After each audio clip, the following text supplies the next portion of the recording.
Hey there, I'm Rachel Ehring, and you're listening to the Top Music Piano Podcast.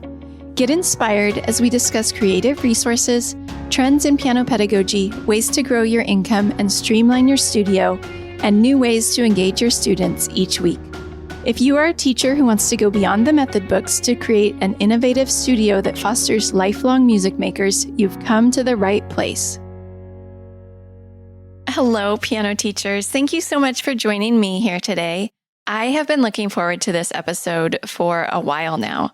I had reached out to today's guest a few months ago, and he agreed to do the interview, but he was traveling over the summer, which he actually shares about on the episode. So I had to wait for a bit to talk to him. But I'm telling you, it was well worth the wait. I know that there are a lot of you out there who have thought about creating an online course, maybe for your students or for other piano teachers. Maybe you have even started creating it, but haven't had the time or energy to finish it. If this sounds like you, you are going to love today's episode. Jacques Hopkins spent 8 years as an electrical engineer before quitting to turn his passion for music into a highly successful online piano course. PianoIn21Days.com has generated over $4 million in revenue and has taught over 10,000 students worldwide. Today, Jacques supports his family with the passive income from his course while also teaching others how to replicate his success through the Online Course Show podcast. Here is my interview with Jacques Hopkins.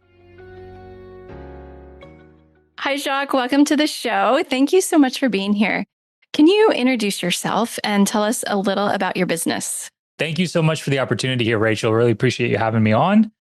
So I teach piano, much like many of the people you've had on and many of your listeners, but I come at this from a different perspective and a different background because I wasn't your traditional piano teacher. And the last thing I want to do is offend any piano teachers because I have the utmost respect for the traditional path as well.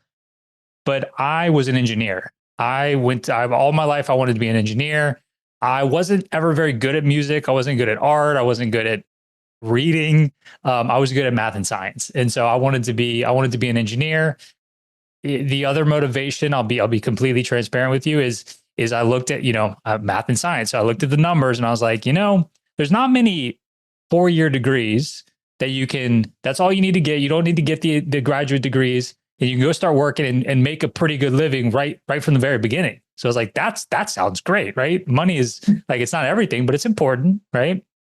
And so I got into it and I read, I maybe get into too much detail, but I read a book called 4-Hour Workweek by Tim Ferriss, my senior year of engineering school. And ever since reading that book, I was like, you know what? This guy's doing really, really cool things with his life. It wasn't so much like the 4-hour work week, but it was more of like being able to work from anywhere that really appealed to me and being able to do cool things. And so while I was an engineer, I was trying to figure out some kind of side business, online business type thing that I could do in that, following that model. And I tried a few different things. I tried to make an app. I tried to do a blog. And one day I was procrastinating working on whatever business I thought would be cool by playing my piano. Because I've been playing piano since I was 5. I was a terrible student, but when I was 17 years old, I discovered a way of playing piano that worked much better for my left brain. And it was learning the chords and learning how to improvise around those chords. Sheet music, just like the memory and all that, just like I dreaded those piano lessons, right? They were great for a lot of people. For me, they didn't work well for. And so I was procrastinating, working on whatever business I thought I should be working on by playing my pianos. And then it just kind of hit me. I was like, well, if this is what I'm coming to just like relax after work, I wonder if there's something here. And then I was like, well, I kind of started playing a different way than the mainstream playing, right? Your average piano teacher isn't just going to go out the gate teaching chords and improvisation, I'm guessing, right? Would you agree with that? So I wonder if there's a segment of people out there who this would be a good starting point for, right? So I started putting YouTube videos out there. I made a course, and this was 11 years ago. It's worked, right? I've gotten over 10,000 students. It's brought in over $4 million. Just for context, right? I hope I'm not coming across as bragging or anything, but what I've done works. So I've got Piano in 21 Days. And I created a second business a few years ago because I really like the business side of things. And I also, the other reason is because as a course creator, you get very lonely, right? I'm in my office, creating my videos, my piano videos, and I knew there were other people out there doing similar things in other niches. And it could be similar niches like teaching guitar, teaching singing, or random niches like growing and selling microgreens, like quilting. I mean, I've had all kinds of people on my podcast now. So I have two businesses now that I run. One is coaching people on starting and growing an online course business. And then I still run my Piano in 21 Days business. Great. Thank you for sharing that background. And this is why I wanted to have you on the show, because you are a pianist, you teach piano, but you also have all of this other knowledge and this other business about creating courses. And I think a lot of piano teachers, they have ideas about something like this that they want to do. Maybe it's a course they want to create or a resource that they want to create. So we're going to dive into specifically online courses today. But before we do that, I would love for you to tell listeners a little about your recent trip to Europe. I think it's really inspiring to hear from entrepreneurs who have made it to the place where they have that time freedom and the freedom to travel and spend time with people they love. Can you share a little about your recent trip? Yeah, I would love to. Thanks for asking about that. As I mentioned, that was kind of my motivation into getting into all this, right? So when I worked as an engineer for 8 years, when I quit my job, one of the very first things we did, and by the way, quitting my job was a whole thing. We had a brand new baby. My wife had quit her job. But one of the first things we did, because for the first time we could do it, was we moved to France for 3 months. I mean, we lived there for 3 months. It wasn't the longest time ever. It was the longest time we could go without having to get a visa and worry about all that. And it was kind of an experiment to see if we'd like to live over there. Turns out it was a little far to be from friends and family. I'm born and raised in New Orleans, so I'm in the U.S. like you. And so we decided that we just want to travel a lot and that we're gonna stay where we live. So we did the 3-month thing. That was my oldest daughter is 9 years old now, so that was a long time ago now. And so we travel a lot. And the most recent trip we just got back from was 4 weeks in Europe. We went back to that same city that we now know and love. That we stayed there for 3 months. It's actually my favorite city in the world. It's called Annecy, France, and that's we named my oldest daughter after that city. It's where my wife and I got engaged as well. Really cool place. Highly recommend it. But we went to 6 cities over 4 weeks. We did the Olympics in Paris. We brought my daughter to Taylor Swift on her birthday in Germany. That was epic. My other daughter turned 7 while we were there. We took her to Disneyland Paris while we were there. Really, really great family trip. And I worked 4 hours over the course of 4 weeks. That's so inspiring. Wow, that's amazing. It sounds like such a fun trip. Thank you for sharing about that. Thanks for asking about it. It was probably the best trip I've been on. It was such a great family trip. It sounds like it. One for the books, for sure. So take us back to when you decided to create your piano course. You said that you were working as an engineer. You had tried a couple businesses. You got this idea for the piano course. How long was it then until you were able to quit your engineering job and make a living doing the piano course? Overnight. It was super easy. It was like it was you just threw some things together and all of a sudden I was raking it in. That is couldn't be further from the truth. I got the idea in March of 2013. I remember the day I was sitting at my piano and I was like, maybe I should do something around this, right? But I didn't know what to do. And so it took me about 8 months to actually like build a course and launch it. When I launched it, I didn't make any sales. Slowly but surely, I took courses, I read books, I listened to podcasts, trying to figure out how to make this thing work. I remember the first sale happened about a year in, and I was starting to get kind of discouraged by the whole thing because I'd put in a lot of time into it. But the very first sale I made, I was like doing a launch, and like that day I didn't make any sales, and that was my wife could tell I was kind of upset about it. I went to sleep. And I was like, you know what? People talk about like making money while you sleep. Maybe maybe I just need to go to sleep. So I went to sleep. I wake up, I check, no sales still. She's like, look, just, go get us some coffee. So I went to Starbucks, get us some coffee. And I was in line at Starbucks and I got a ding on my phone. And it was my very first sale. And I literally started dancing in line at Starbucks because like I was really discouraged. And all of a sudden it was like somebody I have never met before. I don't know who this person is, paid me money through the internet to buy something that I put together. It was amazing. That very first sale was incredible. But it's not like they started raking in after that either. Slowly but surely started building up. I started getting consistently about $1,000 a month, which was like 3 to 4 course sales per month. And that's the point where I ended up quitting my job, not because I'd replaced my income or anything like that. It was like, if I'm going to make this work, I've got to be spending more time on it, right? Because I had a demanding job. I come home. I wasn't working on it all that much because I didn't have that much time. I had a new baby. My wife retired. She was an engineer too. She retired when my daughter was born. And so I was the only one making money. Fortunately, we were both engineers, making pretty good money. So we knew what we wanted. So we put as much as we could into savings. So we had enough money to live very frugally for a year. So we had a year to try to make it work. And so it was about 8 or 9 months into that year, right around the time where my wife told me that we were pregnant with our second kid, that it started working. I made 5 figures a month in October of 2016 and have made at least 5 figures every month since then. And so it took about 3 years for me from when I got the idea and started, about 3.5 years, to where I was like, okay, this is an actual business that's making money and we can live on this. Okay. That's encouraging actually to hear. I mean, I'm sure it wasn't at the time. It didn't feel good, but it's encouraging to hear because, okay, I have to ask you this, Jacques. How do you know, because you had started a few other businesses, how do you know when to just cut bait and move to the next thing? Or how do you know when you should stick it out for those 3.5 years because you think it's really going to work? So there's an interesting kind of limbo period where like I was making some money, right? I had some validation. Those people, random people, strangers were buying my product. It just wasn't as frequently as I needed for it to be like a real thing, right? So if 3 years in, I still hadn't made my first sale, probably wouldn't have kept going, right? So those first sales are very important to keep you motivated and keep you going, right? So I had some level of validation. The people that were going through the course loved it and were getting results. That was really, really important as well. Whereas if you compare that to the other things that I tried, right, none of them ever made $1. And with all of those, I got to a point where I was like, this isn't for me, right? So like, I got this great idea to start a blog.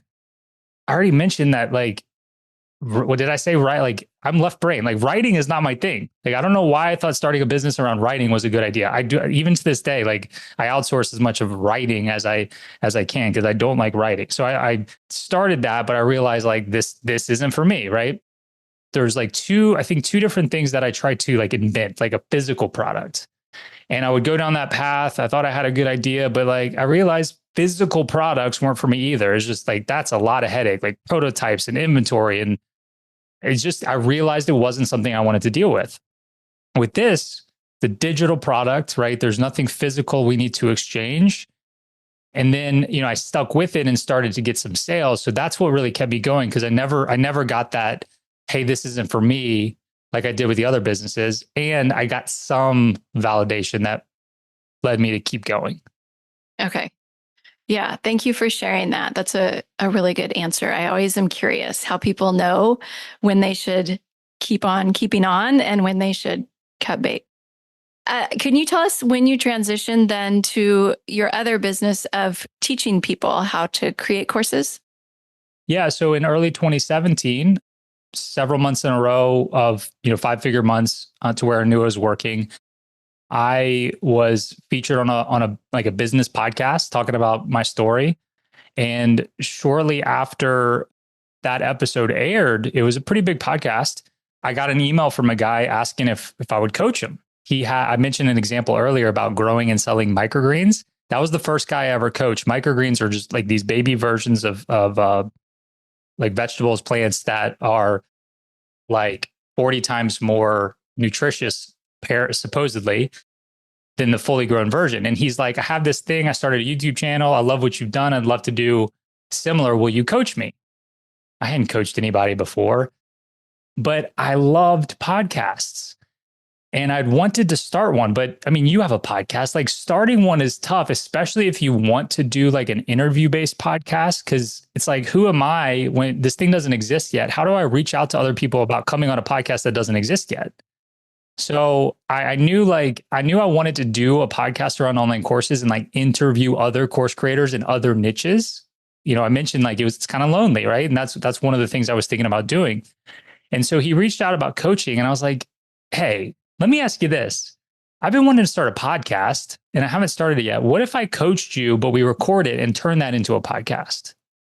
And he said yes. And so so I've been doing my podcast for 7 years now. And the first like 18 episodes are me just coaching this guy. And eventually he was doing better than me. And I was like, man, I have nothing left to teach you. But I also had a podcast now. And I felt confident reaching out to other people to come on. And so most of the episodes now are just like interviews with other course creators in all kinds of random niches. And now we're at like 230 episodes, still going strong. So I started the second business. That's kind of how it started. And eventually, you know, I wanted to monetize that as well. So I added on a coaching program to that to monetize it. So that's how it got started. Okay, great. That's really interesting that you started your podcast coaching someone. I like that idea. It's a good way to do it. It just kind of happened, you know. I mean, maybe that is a good way to start it, but it kind of happened organically. Yeah, that's great. So I'm hoping that we can talk a little to a piano teacher or a pianist who has an idea for a course, but hasn't taken the leap yet. What do you think they need to know before they ever start creating a course? There's a lot you need to know. It's not easy. There's a lot. I would say, so like it would take a long time to go over every last detail, but I would, if you don't mind, can I share like maybe one of the most important elements to it? I would love that. Yes. When I got started in 2013, just the act of having an online piano course was kind of enough to stand out. For the most part, 11 years later, that's not really enough to stand out. There's probably thousands, if not more, piano courses that exist today, right? So I would say the key is to figure out what is going to be unique about you and your lessons in your course versus all the others that are out there. And I still think there's plenty of room out there for more. And sometimes sometimes you are good enough to be the differentiator, but that's not always the case, especially as more time progresses and there's more competition in the market.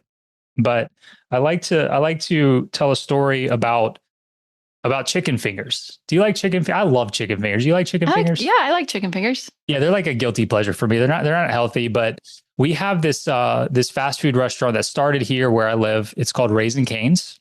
Oh yeah, we have that out here. It's like I think it's like the fastest growing fast food chain in the world or something like that. It started here where I live. And how could a fast food chain that like one thing that's unique about them is like that's pretty much all they sell is chicken fingers, right? How can somebody that only sells chicken fingers be the fastest growing fast food chain?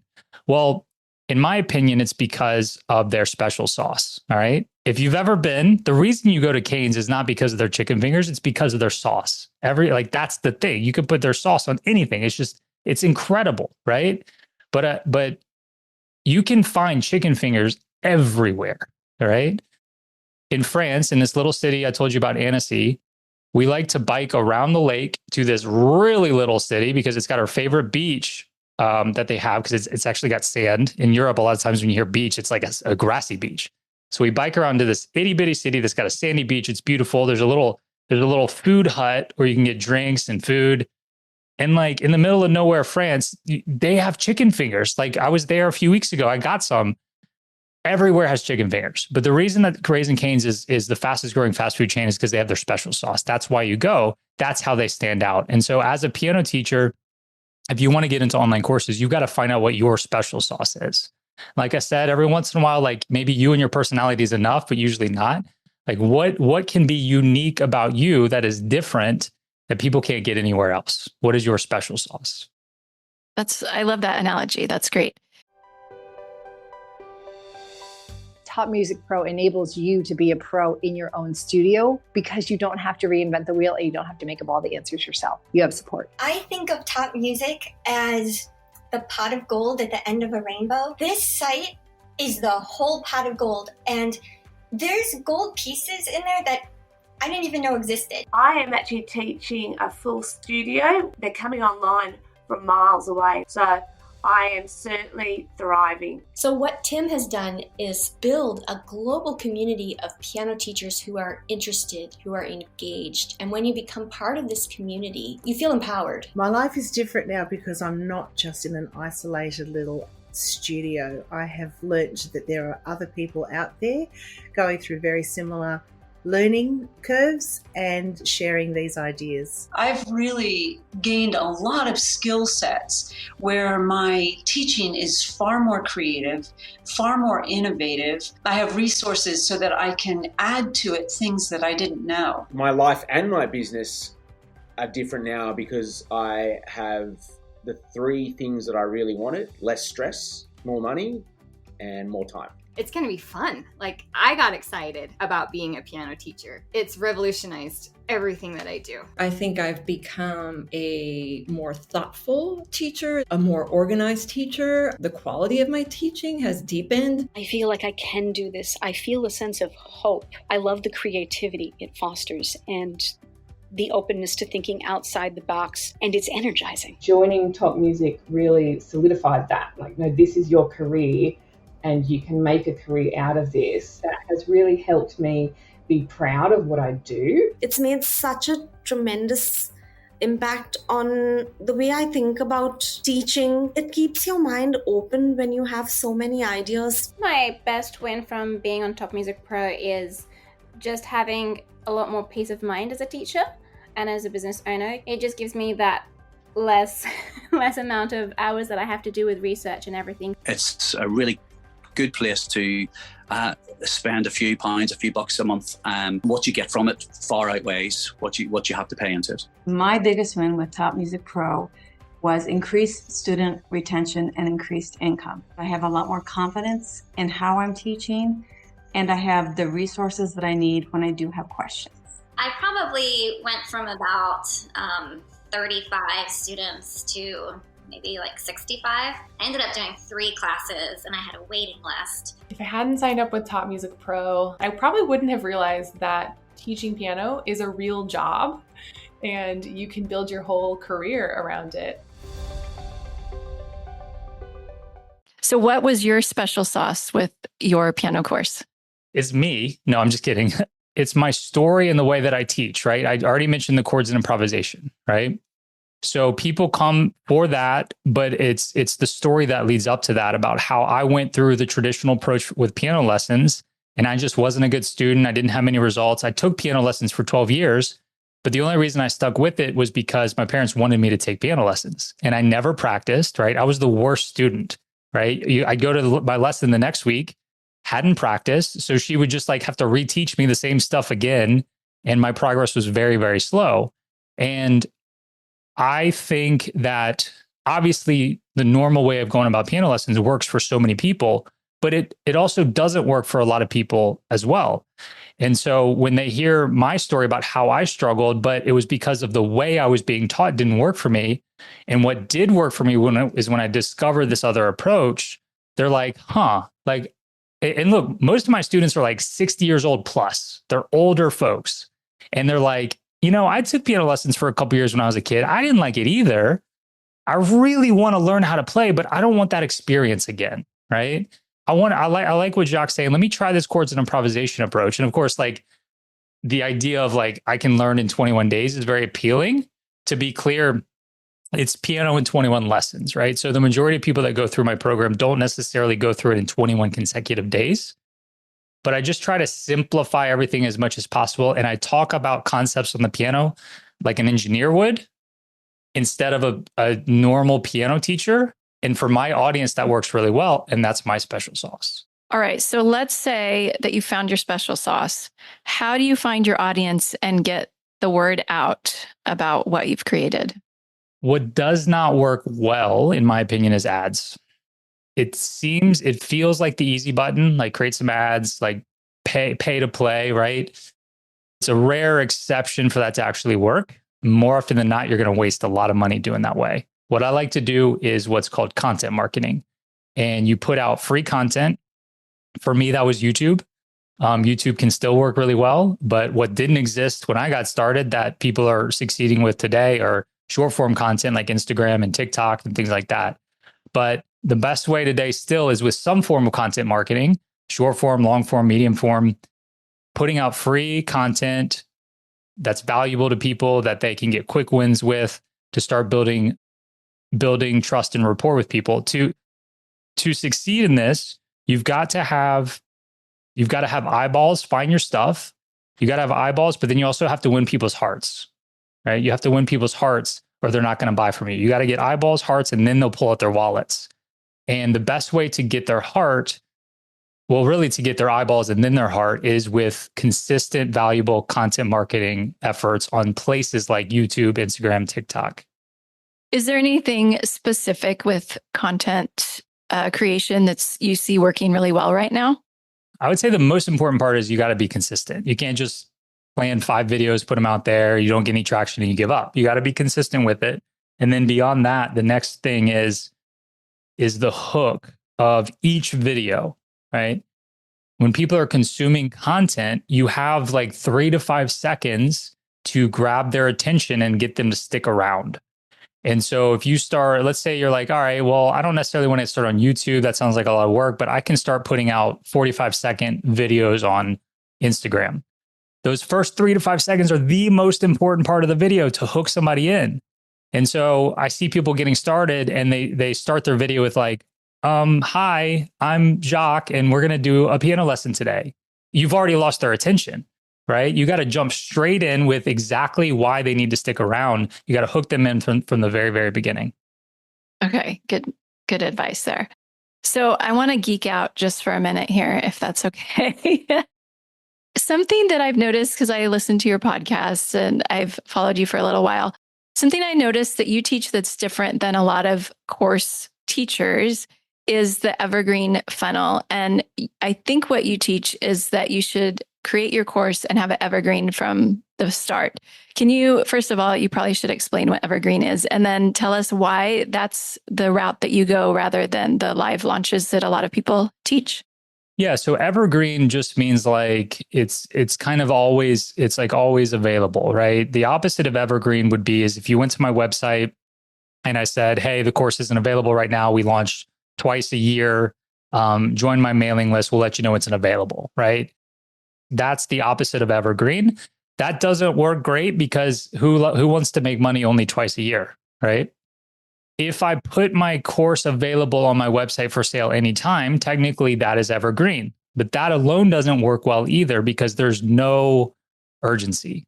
And so that's when we want to have what's called an evergreen funnel, right? And the word funnel confused the heck out of me for like several years into my business. Like it's embarrassing how long into my online business I went without really understanding what a funnel is. So I don't know how much of your audience would get it either, but I just like, I struggle with that for a long time. But what a funnel does for us is it's a combination of web pages, videos, and emails that builds trust and rapport and builds up that heart thing I talked about with your potential customer and then leads them to a sale in a non-salesy way. That's my definition of a funnel. So let's get very, very practical with this. I'll tell you what my funnel looks like. You can go to my website at any time and you'll see a sales page there and you can sign up and buy at any point. I have 2 levels you can sign up for. One level is $500. One level is $1,000. Very rarely do we make a sale through that. 95% of our sales come through our funnel. So if you go to my website, pianoin21days.com, yes, you can buy, but like all of the big red shiny buttons don't lead you to that. They lead you to the entry point of my funnel, which is a PDF workbook called Learn 36 Popular Songs in 5 Days. So you give me your email address, I give you this free resource, and that's the beginning of the funnel. Everything downstream of that kind of happens behind the scenes, like outside of my normal website. So you'll start getting emails from me. Some will have links, some won't, right? So you have emails. Some emails will have links out to web pages. Some of those web pages will have videos. It's a combination of those things that build trust and rapport, get you some wins on the piano, and then lead to an evergreen deadline. And so like what I offer in that deadline is a discount that's going away. I offer 20%, roughly 20% off the pricing. So within the funnel, you can buy for not 500 or 1,000, but you can buy for 400 or 800 within the funnel. And there's some special bonuses I throw in as well if you buy within the funnel. And there's a very limited period of time once you opt in. It's about 10 days later that deadline goes away and you won't be able to get that discount for several more months. And when we say evergreen funnel, that means that deadline date is kind of different for everybody based on when you opted in. So Rachel, if you go opt in today, and when I say opt in, I mean you give me your email address, I give you that PDF, your deadline is about 10 days later. If somebody else goes and opts in tomorrow, their deadline will be a day after yours.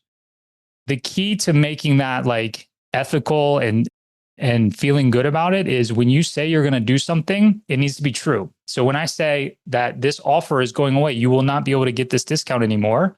The next day, if you try to click the links and access it, if you can still get to that thing, that's being an unethical marketer, right? But if I say it's going away, it should absolutely go away. And the gold standard tool that I use, that many people use to execute that is called Deadline Funnel. Gotcha. Okay. So you have all of this set up automatically. So when someone opts in, this just happens in the background, right? Exactly. Gotcha. So this can feel a little overwhelming, I think. I think creating courses, that's probably one of the things that holds people back is the overwhelm. Can you speak a little to that and how to, I guess, conquer that feeling of overwhelm? Yes. Unfortunately, it's not as easy as just making a course and putting it out there. That's actually that's what I tried to do, right? When I got started, I made a course, put it out there. If you build it, they will come is not true. So yes, it's overwhelming. I've been there and I learned all of this the hard way. So I think it's understanding going into it that it's more complicated than that. But what I teach people is you really need 4 core components to make this work. And the course is one of those components. So you have to make the course, obviously. That's not good enough. So think about it in terms of you need these 4 components to even have a shot at this working. You got to have your course. Yes. You have to put an offer together. All right. So yes, your course, but that includes the bonuses you're including, the urgency that you're using. In my case, is a discount that I offer people. The guarantees that you're throwing in there, right? We want to try to take as much risk off of people as we can so that people are afraid of wasting money, right? So my guarantee is a pretty standard one, 30 days, no questions asked, money back guarantee, right? That's part of the offer. Our pricing is part of the offer. We have to put together a really compelling offer that makes our ideal customer feel crazy to not say yes to it. We have to have some sort of funnel. A funnel doesn't have to be super complicated. The type of funnel that still works really, really well is what's called an evergreen webinar funnel. So what you want to do is have about an hour-long webinar training, and that can be the main selling mechanism where you convey your special sauce and then you present your offer. And then you have emails trying to get people to watch the webinar. And then if they didn't watch the webinar, then we can, promote them just the offer, something like that. But all that has to happen some kind of way behind in a funnel. It's just the way that it is. And then the 4th component that you have to have, you could have the best funnel, the best offer, the best course, but if you don't have those eyeballs, then it doesn't matter, right? So you have to have some sort of traffic source. And we kind of talked about that already, that in my opinion, content marketing is still the way to go. So if you look at those 4 components, I'm not as concerned as what order you put them all together in, but you got to have those 4 components. So if we're talking about overwhelm, then try to look at it a little simply.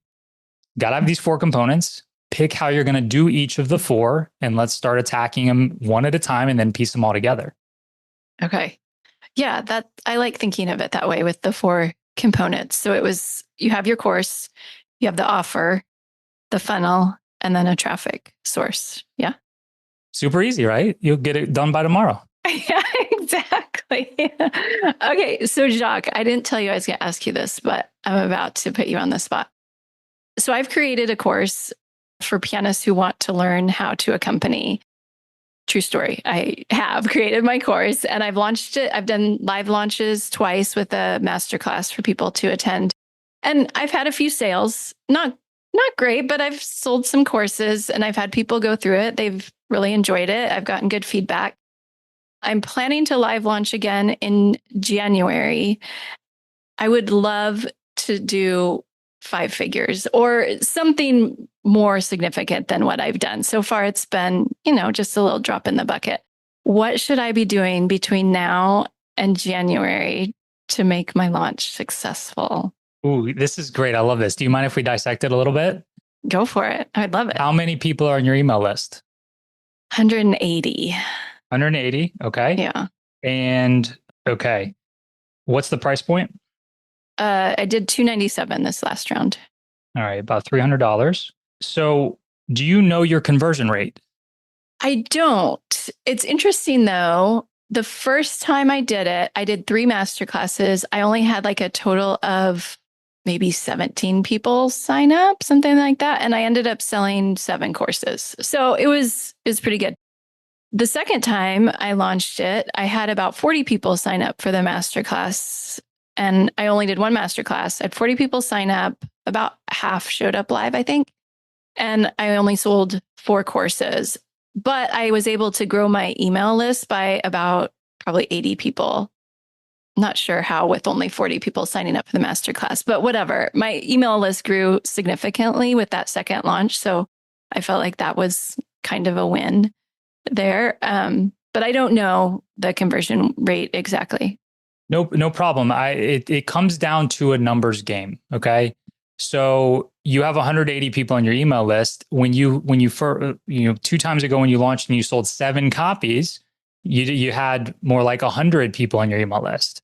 Well, guess what? That was a 7% conversion rate, which is actually really good. That's really good. My evergreen funnel is about a 3.5% conversion rate, which is also pretty good. So when I hear 7%, that's really good. Okay. So when I look at those numbers, it sounds like your course is pretty good. It sounds like your offer is pretty good. It sounds like your funnel is pretty good. I would encourage you to consider transitioning to more of an evergreen funnel at some point so it's more consistent. But it sounds like you have a traffic problem of those 4 components, right? Absolutely. If you're looking to do 5-figure launches or 5-figure months, that's going to be hard to do with only 180 people on your email list, right? So if I were you and I was looking to increase this thing, I wouldn't worry about those other 3 components because those sound like they're doing really well. And I would try to build up your audience. I would put all the time that you have to spend on it. I think focus is really key. And that's one mistake people make is they try to go and work on all 4 of those things at the same time, right? So from what I'm hearing from you, I would completely focus for the next few months on the traffic side. Yes, you're totally right. I could have figured that out on my own, but I'm glad you told me.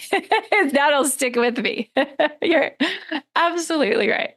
What advice would you give to piano teachers who are thinking about starting an online course or creating a course? Yeah, so I think I'll just highlight some of the things we already mentioned as well. Like think about that special sauce, like what's going to make you unique, right?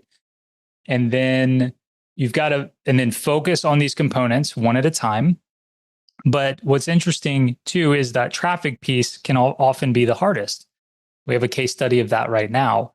And so one of the keys with traffic is staying consistent, as I already mentioned, right? If you're with me on the content marketing as the best way to get the eyeballs, you've got to stay consistent with the content marketing. Like if you want to succeed with this, it's hard to ignore that piece. Right. You've got to pick a content marketing platform and stay consistent at it. Because I don't know what content marketing you've done, if any, but you can do some content marketing and then build your email list up to 180 people. Great. But if you stop, then that's mostly going to stop as well. Right. So sticking with the content marketing would be one of my pieces of advice. Well, Jacques, I love your podcast. This has been such a pleasure to get to talk to you today. And I thank you for the free coaching as well. Tell listeners where they can learn more from you if they would like to. Well, my piano website probably doesn't have much for your listeners. That's pianoin21days.com. But if you want to see what my stuff looks like, that's that.